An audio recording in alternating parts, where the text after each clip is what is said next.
Good morning to everybody in the Auchmuty community. Firstly, apologies for not doing an update last week. We were just very overstretched, but we'll do a slightly longer session this morning. Now, the first thing I'd like to mention is that although behaviour in the school remains very settled on the whole, if we have one area of concern, it's third year.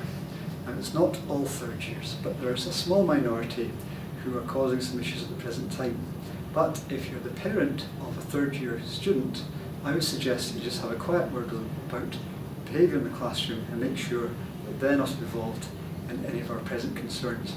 It's not unusual, we quite often get a rise in behaviour like this within third year, but the sooner we can bring it back down to a more reasonable level, the better. So as I say, if you're a parent of a third year student, a quiet word about behaviour would be very much appreciated. Now, moving on, there's been an awful lot of things going on, and one of the things is that we now have all our tracking grades set, so if you haven't spoken to your son or daughter about their targets for their examinations, then it's a good time to do it now. And along those lines, I should also mention that we also have our data from the exams in terms of our performance against what they now call our virtual comparators across Scotland. Now, on the whole, it's a very, very positive picture for the school.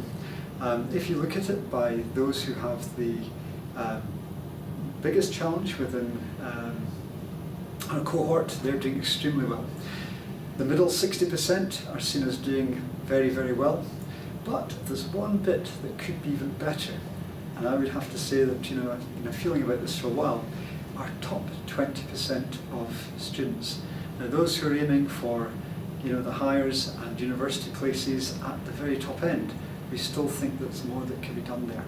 So if your child is this year doing 4 or 5 Highers, please encourage them all that you can. We still think those figures could be improved, we still think there's more potential there, but it's down to hard work from the student, making sure they're taking full advantage of the study support classes and making sure that if there are problems arising, that they let their teachers know as soon as possible.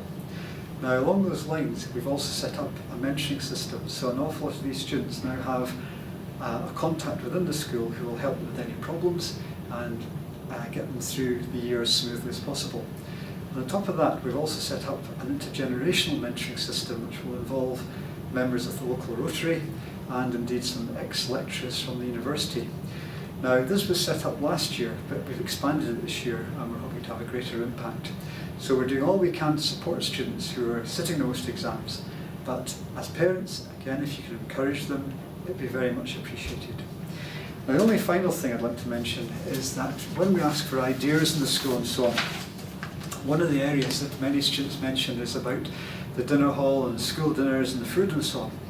Now, this is actually down to Fife Hospitality Services or Fife Catering Services. However, I'm quite delighted to say that we've now set up a committee with Fife Catering Services, and that committee will look at many of the issues that the students have raised about school dinners, food, the cost of school dinners, etc. And hopefully we can make some progress in ensuring that the dinners are as good as possible. So with 2 weeks to go before the October break, everything's in a pretty good place. If you have any concerns, you know where to contact the school, and hopefully we're going to have a good end to the term ahead of that October break. Thank you very much for listening. Thank you.